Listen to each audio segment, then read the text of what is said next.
la far ndax alquran moo la far moo tax yonent bi sallallahu alayhi wa sallam mooy ki gën de ci jëmmam waaye lim fi indi mooy ki fi gën mooy li fi gën xeetam yi tamit ñoo gën ci xeet yi waaw kuntum xayra ummatin uxrijat linnaasi ta'muruna bil ma'rufi wa tanhawna 'anil munkar comme li oustaz Mame Say bëgg def nii kon bu ko defee rek balaa ma bañ a guddal kàddu yi ndax al oustaz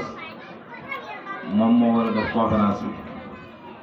nee na nag conférence bi incha allah ñu ngi ko war a def ci ñetti yëf yooyu yëpp benn bu ci nekk doy na conférence waaye bu ci nekk dana ci laal te lépp ci yonent bi sallallahu alayhi wa sallam lay dem bu ci njëkk mooy nuuru sayyidina Muhammad sallallahu alayhi wa sallam Muhammad nekk gi nekk leeram balaa muy ñëw ci àdduna